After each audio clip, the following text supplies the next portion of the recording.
Hello दोस्तों, राधे राधे। आज हम बात करेंगे आषाढ़ मास के कृष्ण पक्ष में आने वाली योगिनी एकादशी की पवित्र कथा के बारे में। इस एकादशी का व्रत करने से व्यक्ति को समस्त पापों से मुक्ति मिलती है और उसे मोक्ष की प्राप्ति होती है। कहा जाता है कि इस व्रत का फल 88,000 ब्राह्मणों को भोजन कराने के बराबर होता है। तो आइए सुनते हैं ये पूर्णकारी व्रत कथा। प्राचीन काल में स्वर्गलोक में अलकापुरी नामक एक सुंदर नगरी थी। इस नगरी में राजा कुबेर राज करते थे, जो भगवान शिव के परम भक्त थे। कुबेर प्रतिदिन भगवान शिव की पूजा करते थे और उसके लिए उन्हें फूलों की आवश्यकता पड़ती थी। उनके बाग में हेम नाम का एक माली था, जो रोजाना मानसरोवर से ताजे और सुगंधित फूल लाकर राजा को देता था। हेम माली की एक अत्यंत सुंदर पत्नी थी, जिसका नाम विशालक्षी था। हेम अपनी पत्नी से बहुत प्यार करता था। एक दिन की बात है, हेम माली रोज की तरह मानसरोवर से फूल तो ले आया, लेकिन वो अपनी पत्नी विशालक्षी के प्रेम में इतना खो गया कि उसे यह याद ही नहीं रहा कि उसे राजा कुबेर के लिए फूल लेकर जाना है। वो अपनी पत्नी के साथ हास्य विनोद और रमण में इतना लीन हो गया कि दोपहर का समय बीत गया और वो पूजा के लिए फूल नहीं पहुंचा पाया। इधर राजा कुबेर मंदिर में भगवान शिव की पूजा के लिए फूलों का इंतजार कर रहे थे। जब बहुत देर तक फूल नहीं आया और पूजा का समय बीतने लगा तो राजा को क्रोध आया। उन्होंने अपने सेवकों को माली के पास भेजा और माली के न आने का कारण पूछा। सेवक माली के घर पहुंचे और उन्हें देखा कि हेम अपनी पत्नी के साथ आनंद में डूबा हुआ है। वे तुरंत वापस लौटे और राजा को सारी बात सच सच बता दी। ये सुनकर राजा कुबेर अत्यंत क्रोधित हुए। क्रोध में आकर राजा कुबेर ने हेम माली को श्राप दिया। उन्होंने कहा, हे रे पापी, तूने भगवान शिव की पूजा में विघ्न डाला है और अपने कर्तव्य से विमुख होकर काम वासना में लिप्त रहा है।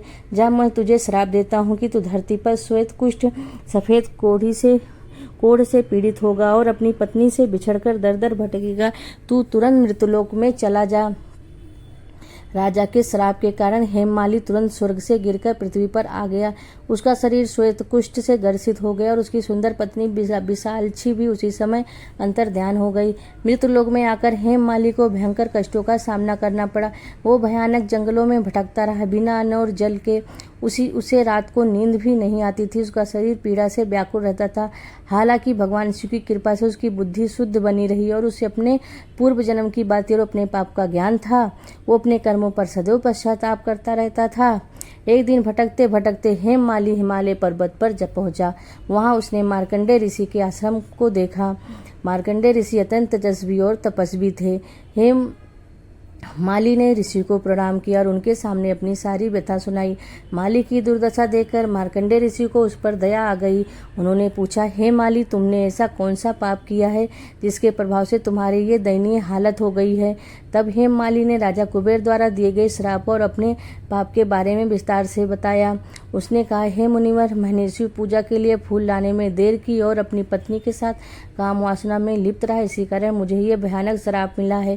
कृपया मुझे कष्ट से मुक्ति दिलाने का कोई उपाय बताएं। हे माली की व्यथा सुनकर मार्कंडेय ऋषि ने कहा, हे माली, तुम चिंता मत करो।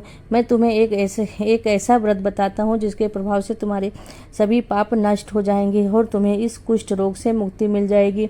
ये व्रत योगिनी एकादशी का है, जो आषाढ़ मास के कृष्ण पक्ष में आती है। यदि तुम इस व्रत को विधि विधान से करोगे तो तुम्हें अपने पुराने स्वरूप में वापस आने का अवसर मिलेगा। ऋषि के वचन सुनकर हेममाली अत्यंत प्रसन्न हुआ। उसने मुनि के चरणों में दंडवत प्रणाम किया। मुनि ने उसे उठाया और योगिनी एकादशी व्रत की विधि समझाई। व्रत का पालन और मोक्ष की प्राप्ति। मार्कंडेय ऋषि के उपदेशानुसार हेममाली ने विधि विधान से योगिनी एकादशी का व्रत किया। उसने एकादशी के दिन भगवान विष्णु का ध्यान किया, व्रत के नियमों का पालन किया और रात्रि का जागरण किया। इस व्रत के प्रभाव से हेममाली का श्वेत कुष्ठ रोग दूर हो गया और उसके शरीर फिर से सोने जैसा कांतिमान हो गया। वो अपने पुराने सुंदर स्वरूप में लौट आया। उसे अपनी पत्नी विशालक्षी भी वापस मिल गई। भगवान श्री कृष्ण ने युधिष्ठिर से कहा, हे राजन, ये योगिनी एकादशी का व्रत अत्यंत फलदायी है। इसके प्रभाव से हेममाली को न केवल अपने पापों से मुक्ति मिली, बल्कि उसे अपनी पत्नी और स्वर्गलोक भी वापस प्राप्त हुआ। ये व्रत 88,000 ब्राह्मणों को भोजन कराने के बराबर पुण्य प्रदान करता है। जो व्यक्ति श्रद्धापूर्वक योगिनी एकादशी का व्रत करता है और इस कथा को सुनाता है, उसे समस्त पापों से मुक्ति मिलती है, शारीरिक कष्ट दूर होते हैं और अंत में वो मोक्ष को प्राप्त होता है।